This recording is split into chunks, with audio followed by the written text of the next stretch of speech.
Hi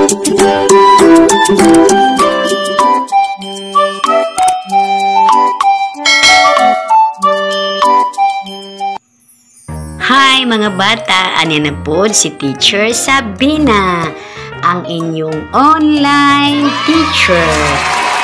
Mga bata, atong tunan ang Math 2, Quarter 1, Week 6, Addition. Okay, ang atong topic, to illustrate the zero identity property of addition and the commutative property of addition. Unsa man ang zero o identity property of addition, teacher? O commutative property of addition. Okay? Unahon na to ang pag-discuss ang zero o identity property of addition. Kini nagpahayag nga bisan unsang numero ang idugang sa zero, ang sumada o sum o tubag mao gayud ang orihinal nga numero. Walay madugang o mapuno niini. Tan-awa ang mga sumusunod nga mga example. So mga bata, maghatag si teacher og mga pananglitan. Unsa nang zero o identity property of addition? Okay, inyong buhaton mga bata, maminaw og tarong, sabton, para makakaton kamo unsa ang zero o property of addition. Okay, una, naipakita si teacher number 8, sunod, plus 0. Unsa itubag mga bata? Okay, sa itubag, siyempre, number 8, nga naman ay ang 0 means wala. So, nagpabilin ang numero nga 8 ang tubag. Na napoy laing panalitan, 12. Okay, ang 12 atong dugangan og 0 ang tubag 12 gihapon. Magpabilin ang 12. Okay, wala may gidugang o 0. Next, laing pananglitan, 100 plus 0 ang tubag 100. Sunod, lain na pong pananglitan. Dali na kayo mga bata, diba? Sayon na kayo ang identity o property of addition.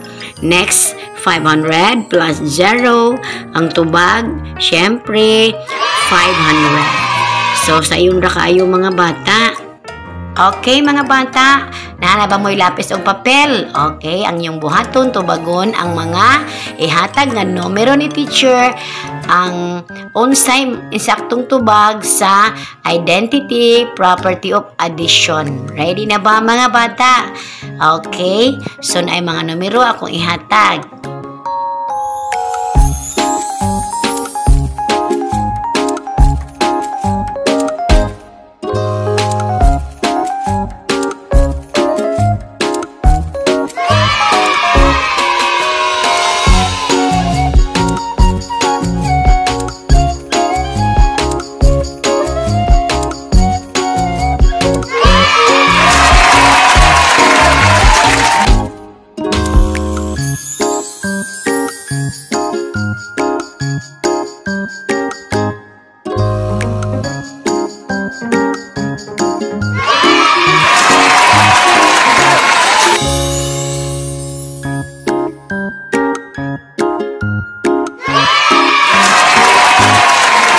So mga bata, daghan mong nahimong insaktong tubag. Very good.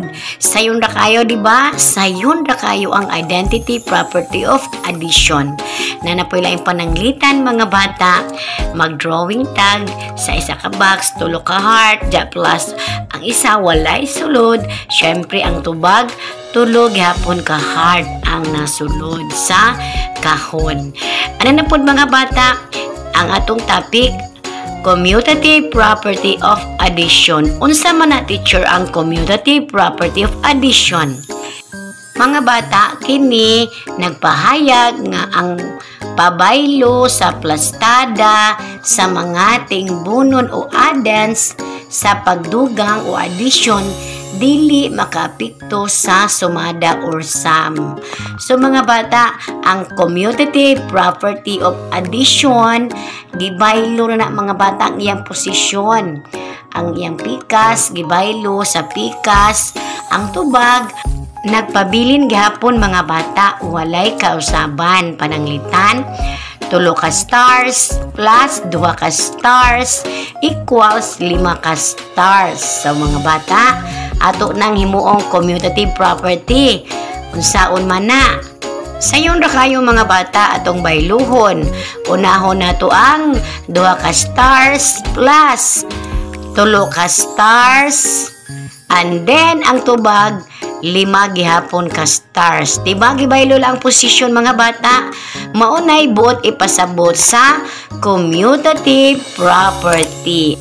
O diba sayon ra kayo mga bata, ang commutative property nalapoy laing pananglitan mga bata. 3 plus 5 equals 8. Unang himuon mga bata, commutative property. Okay, ang mauna ana, mahimo na pong 5 plus 3. Ang tubag, mao gyapon mga bata. Kay nga naman, nausabra ang posisyon. Maora gyapon ang tubag. Okay, so sayon ra kayo, di ba? 5 plus 3 equals 8. Dahil na po pananglitan, 20 plus 9. Okay, atong balihon, atong himuon, commutative 9 plus 20. Pare-harihan po nagtubag mga bata, 29. Ang isa po, 29. O diba, sayon ra kayo ang commutative property. O diba mga bata, sayon ra kayo ang commutative property of addition og identity property of addition. Okay, magkuha na po laing papel o lapis, tubagon ang mga pangutana. Isumada ug isulat ang insaktong tubag sa blanco. So, tagaan na ako pila ka minuto para makatubag. Ready na ba?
Kumusta mga bata? Daghan mong nahimong saktong tubag?